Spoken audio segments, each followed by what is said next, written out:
Sempre se brinca, né, com a figura do estagiário, né? Disse que o estagiário só tem o direito de não ter direito. É uma brincadeira que se faz, porque muitos começam na exitosas profissões exatamente pelo estágio. Pois bem, olha, a crise é tanta no judiciário, com um teto menor, o judiciário vai ter de cortar estagiário. Então nós descobrimos agora, né, Cláudio, Rafael e Pedro, que o grande problema do judiciário é o estagiário. É uma falta de vergonha uma coisa como essa, né? Porque é um insulto ao cidadão, a essa mordomia que o Agostinho, esses gastos, né, que o Agostinho nos trouxe mais cedo e o Zé Paulo destacou. Os gastos do Poder Judiciário com mordomia dos senhores desembargadores, assim como também no plano federal, né, nos tribunais superiores. Assim, a gente custa acreditar quando a gente começa a se dar conta das origens disso tudo. Como é que começou isso, né? Essa coisa do carro oficial. Começou lá atrás, na época da carruagem, né? Da carruagem puxada a cavalo, quando alguém da plebe ignara, né, alguém do povão, conduzia ali debaixo de sol e do frio, né, conduzia aquelas carruagens e os integrantes da elite iam lá atrás, separados, não podiam estar no mesmo ambiente, né? E foi quando chegou o carro, o veículo motorizado, continua a mesma coisa. Os primeiros carros eram assim, né? Os motoristas ficavam fora ao relento, enquanto suas excelências, os integrantes da elite, ficavam lá atrás. Depois até passaram a ficar no mesmo ambiente, mas os senhores da elite sempre no banco de trás. E é isso, né? Na verdade é isso. Com a instituição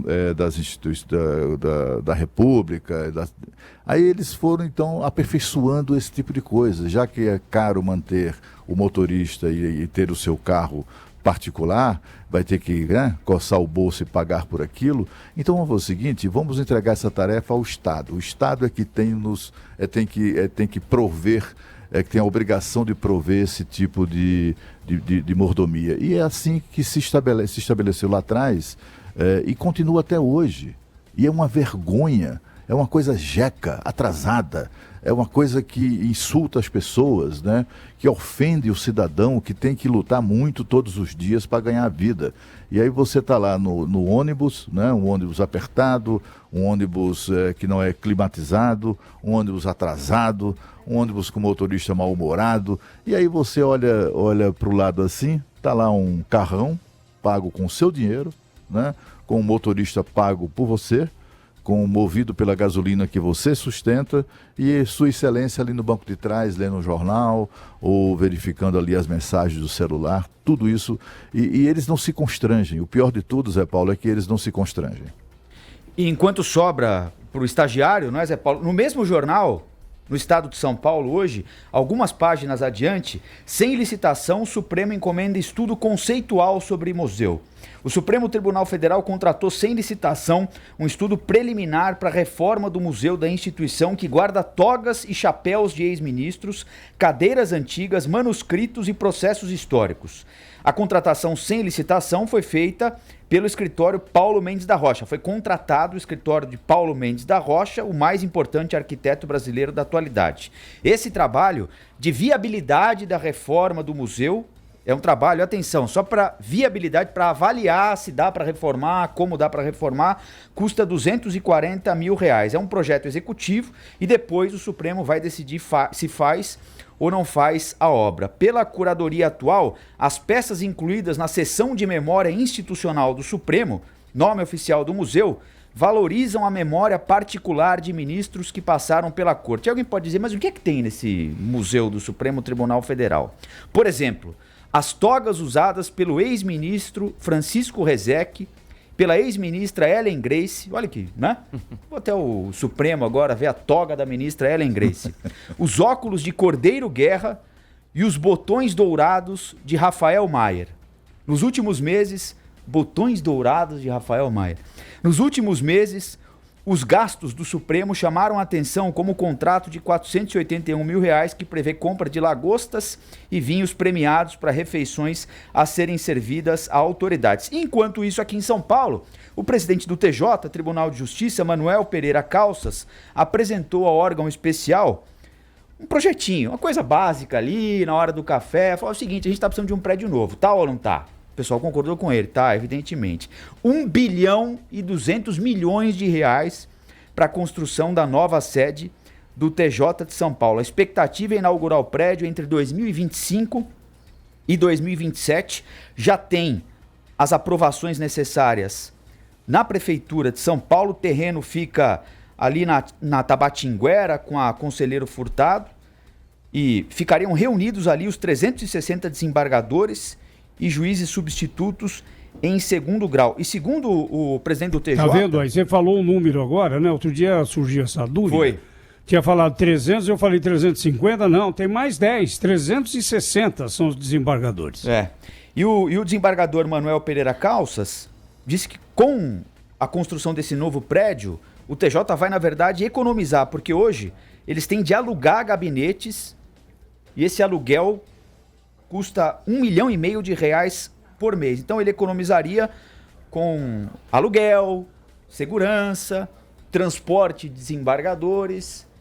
É isso. Quantos anos levaria para gastar em aluguel que eles pretendem gastar com o prédio, hein? Quantos anos? É uma boa conta para ser feita. Essa discussão aí é antiga desse prédio aí. Mas teve uma desembargadora que falou: epa, vamos parar. Exatamente. É bom parar. Até porque ele não tá... Se ele apresenta isso no começo do mandato com números que comprovem uma economia, ainda que seja para daqui a alguns anos, a gente pode até discutir o projeto. Falar, não, é plausível, você tem um monte de salas alugadas, vamos reunir todo mundo aqui no centro, quem sabe até tirar os carros dos desembargadores, porque daí eles já não tem mais essa desculpa. É claro, lá no prédio do TJ não cabe. Agora, essa discussão vinha agora é que coloca uma pulga atrás da orelha, aí, como se diz no ditado popular, né? Isso aí tem que ser apresentado no início de uma gestão, né? E com mais transparência, com mais números. Esse terreno tá parado lá há muito tempo, né? Mas muito que tempo. tribunal Queriam fazer é esse, uma garagem. Ô Pedro, explica para nós, assim, você que é especialista, assim, 360 desembargadores. É porque terminaram com Meu o degrau Deus. do meio, né, Cláudio? Faz um tempo, Zé Paulo lembra disso. Antigamente nós tínhamos os tribunais de alçada, né? Civil e criminal. E aí, numa reformulação da justiça, lá na emenda 45, falaram o seguinte: não, ou você está no primeiro grau, ou você já sobe direto para o segundo grau. Não tem mais aquele plenário degrau maior do meio. só. Plenário maior só o da Câmara dos Deputados. Eu não conheço, assim, eu não sou conhecedor do assunto profundo e tal, mas eu não me lembro de nenhum exemplo semelhante no mundo inteiro, né, de um tribunal com 360 juízes. É algo absolutamente espantoso, quer dizer, ou não funciona, né, ou funciona muito mal, porque não tem como dar certo uma instituição em que, para você fazer uma sessão plenária, se é que há, né, uma sessão plenária para tomar uma decisão sobre determinado tema, que seja pertinente ao pleno, são 360 eleitores, 360 julgadores. Meu Deus, não há julgamento que se conclua. Mas aí, Cláudio, é só o órgão especial que se reúne, né? O resto eles são divididos em câmaras, então eles nunca estão juntos para tomar uma decisão, os 360. Olha, sobre o prédio, atenção você aí, que mora num apartamento pequeno, né, que gostaria de morar em um apartamento ou numa casa em que os seus filhos pudessem ter um quarto para cada um deles, com um mínimo de conforto. São 584 gabinetes, com 70 metros quadrados cada um.